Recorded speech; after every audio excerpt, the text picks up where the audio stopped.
Hello and welcome back. I'll start with the usual disclaimer as always. I have nothing for sale, no courses, no mentorships, absolutely nothing. No affiliates, there's no ads on the YouTube videos. It's all free. I just do this to keep myself accountable. And I like trading, it's fun. So let's get to it. Bloomberg, it is the same shit. It's kind of like always. I don't know if you guys remember it, but I posted the tariff chart in the Discord yesterday.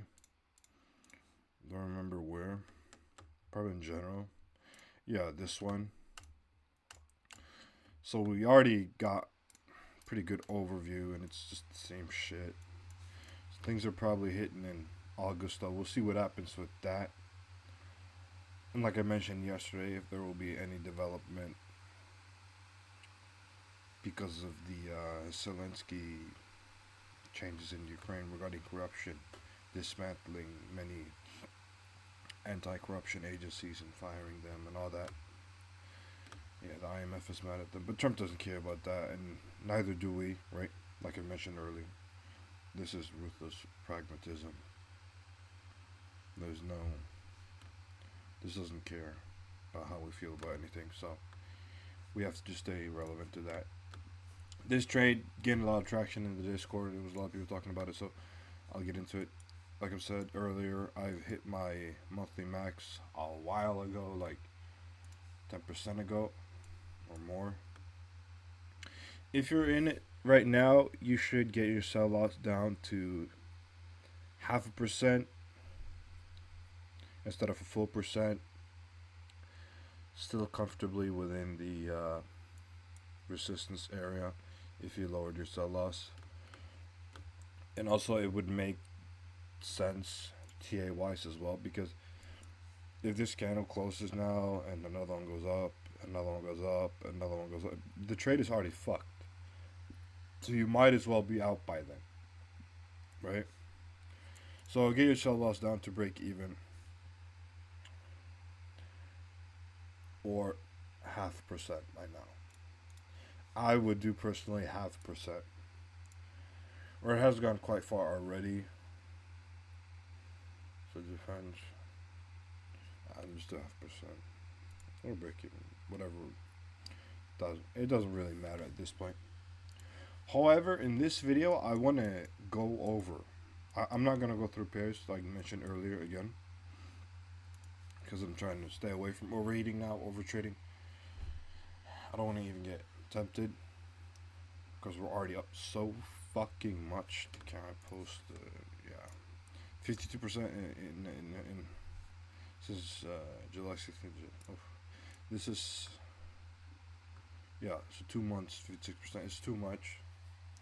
It's way too much. So instead, I want to go through how we did, right?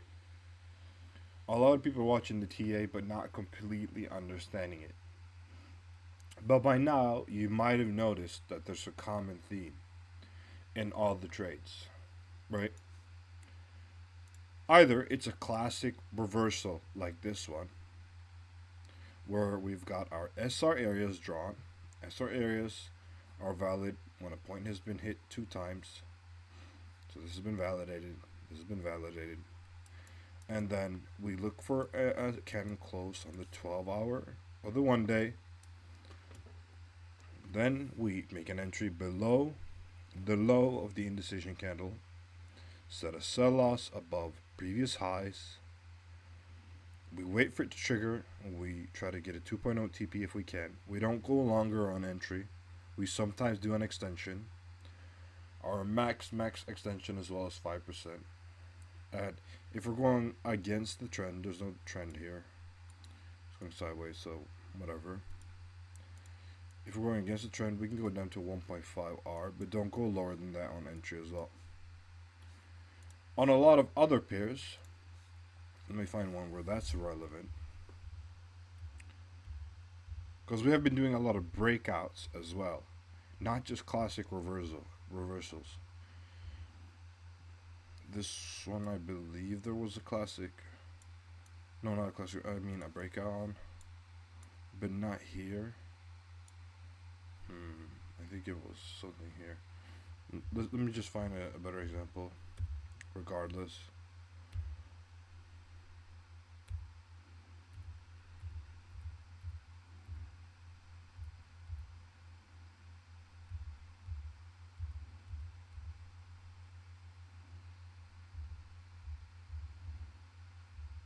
there's so much. So much time has passed.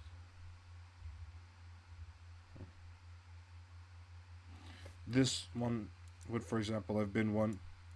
We look for a strong candle to just smash through a support area we've set. When we do that, or resistance area, it doesn't matter.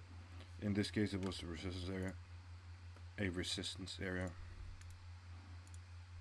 I've noticed that the mic isn't very clear. If I don't speak very clearly, it kind of doesn't catch up all the sound. Anyways, these trades are smaller.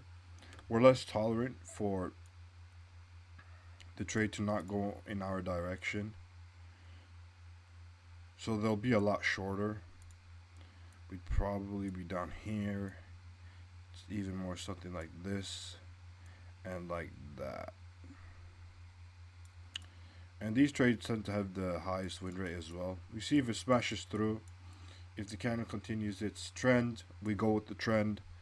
If not, we break out of it with our short sell-offs. And we immediately move our sell-offs to break even.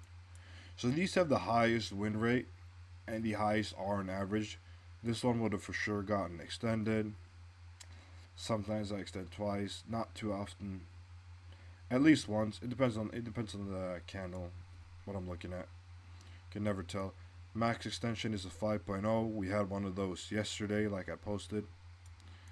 I mean, I always say like I posted because every fucking trade I've taken on my account and everything has been posted in the Discord and has been posted on these YouTube videos before I post them in the Discord at this point. Or since I started recording. But yeah, this would have been a typical one. I mean, you don't have to extend TP as well. If you just want to do that, boom, get in, out, done. That's fine as well. And the interesting thing there is, that's it. That's how we do it. That's how we've been doing it. We don't use these overcomplicated charts. I try to not get paralysis by analysis. None of that. So with all the other fundamentals in place, it's something I had a few videos answering questions on bankroll management, risk management. Don't conflate the two. That's two different things.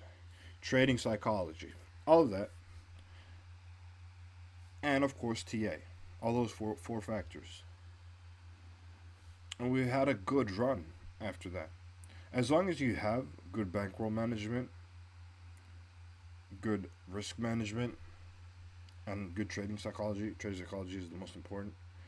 It's very hard to mess up in that sense. Getting the TA grinded in and getting fine tuned to it and getting used to the market is more an intricate part. But beyond that, it isn't that hard. It's a strange thing. It's one of those things that are hard, but isn't hard.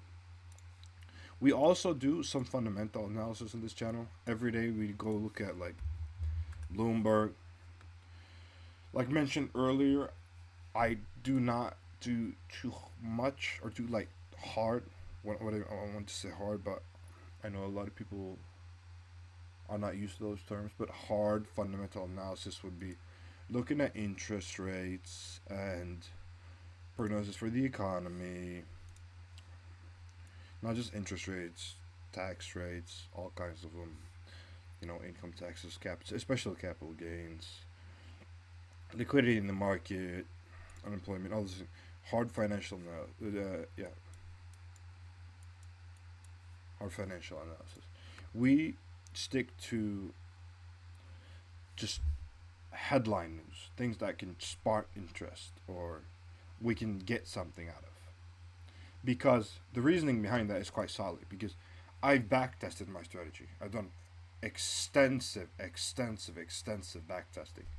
And when you're backtesting, you can't factor in news. Like,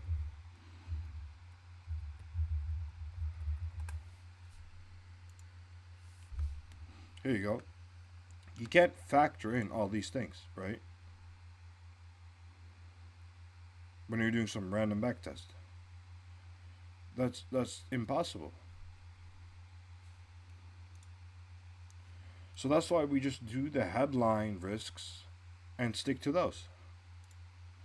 See if there's anything scary, anything that can scare the markets. There's a lot of things you have to filtrate through that are very, very important. Like, you don't want to read all of it. Tesla has a problem, and it's not just the Elon Musk backlash.